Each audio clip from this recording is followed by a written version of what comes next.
Okay, we're going to take the crossover line off of the Patrol. When I say we, I mean my wife. She has been wanting to do more and more maintenance on her bike, so I figured this would be a good opportunity for her to do a little bit of something on it.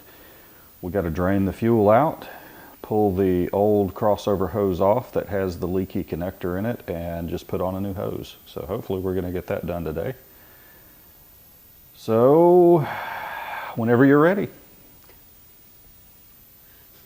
Am I not going to get a little bit of assist here? Yeah, I tell you. You need to take the clamp. Let me turn the camera thing around so we can see ourselves in it. Not that we're the camera. That's as close as I can get. All right. We're right side up now. Okay. Okay, you need to take the channel locks here. And grab this clip and just move it up the hose so that we can get the hose off the carburetor. All right.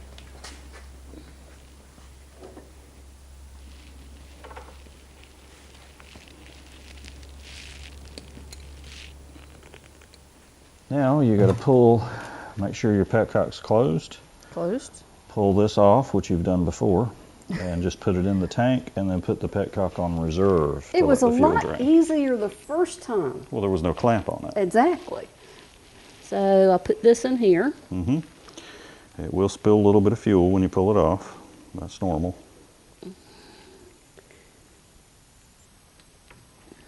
All right. There you go. And then you can pull this to you a little bit. Trying to. That's good. Now put it on reserve. Reserve.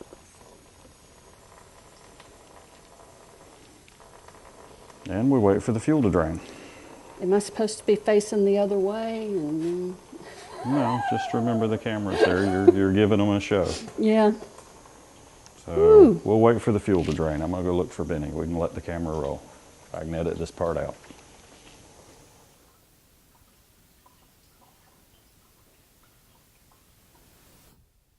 All right, looks like it finished draining it all out. So what's next? Just put it back on the carburetor.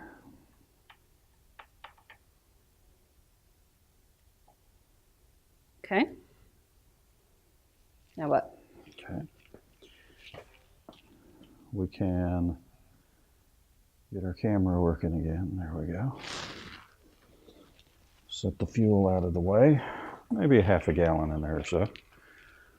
Ran it out pretty good.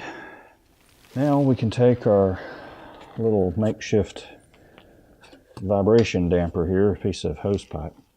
Ooh, boy, that's strong fuel smell. That's where it's leaking. Oh, that's what I've been smelling. You can see it melted the inside. It did.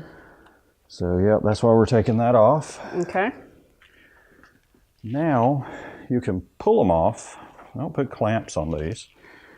You can try to pull these off, or I found out that these button removers work pretty good. You put it in here, squeeze it, and let it push down on that hose. Now when it comes out, there's going to be some fuel that spills.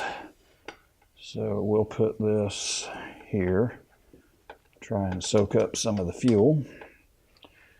And then the excess, if too much of it's running, we can try to catch in the So it's right here. bucket. Yep, right there on the tank. We're going to take this side off, then drain it, and then the other side. So you put, not on the hose itself, right? On top of the hose. On top of the hose. Yep, all that does is spread, and it tends to help you pull the hose off if you squeeze hard enough. There you go. Fuel, fuel, fuel. Now just drain it in there. Thank goodness I'm wearing gloves. I hope they work. There we go. Oops, sorry. Trying to get fuel everywhere. Yes, you are. Got to smell like a biker. Oh, yeah, well. That should take care of that. Okay. That's pretty much that. Now you just do the other side. If you'll reach over and do that, I will pull this hose out. There it goes. There it goes. All right. It's the fumes from the gasoline on my hands. That's the culprit. It just leaks here at about the same rate as the evaporation rate. Now, the idea with this thing is pretty cool.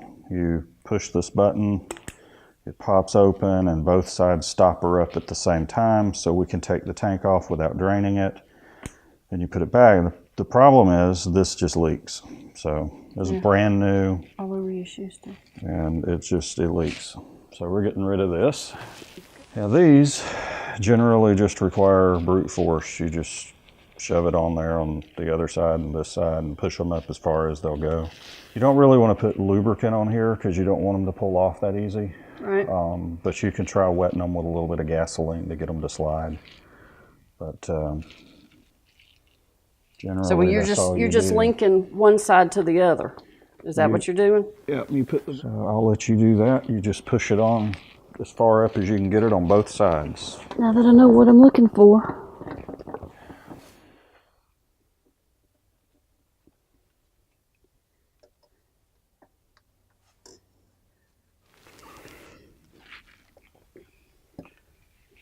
Time to put all the fuel back.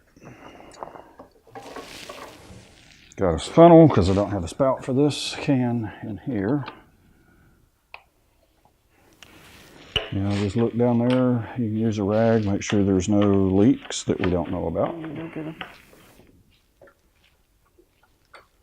Nothing on this side.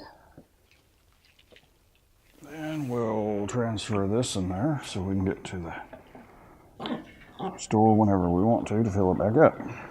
Just about empty. Yeah, this is only 3 gallons. And that's a 5-gallon tank. Okay. So we'll have about 3.5 gallons in here when we get done. Yeah, it's good enough. Well, think you're going to be able to work on it? I'm going to give it a try. What do you want to break first? Break? When I start working on what's already loose. Well, that's generally when you break something. No. Not generally when I break something. So no more fuel leak. Hopefully. No leaks, right? As far as I can tell on this side. Now open the petcock up. Let it fill the line up. Make sure our carburetor connection is not leaking. Shouldn't, but hey, you never know.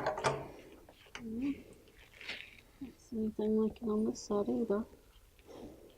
I'd say we're good. Okay. All right, let's ride somewhere. All right. Test ride. Woohoo! The test ride went well, and there were no fuel leaks. So far, so good. My bike has over 51,000 kilometers on it, and it will need the next service soon. Join me as I learn to maintenance my bike. Hit that subscribe button.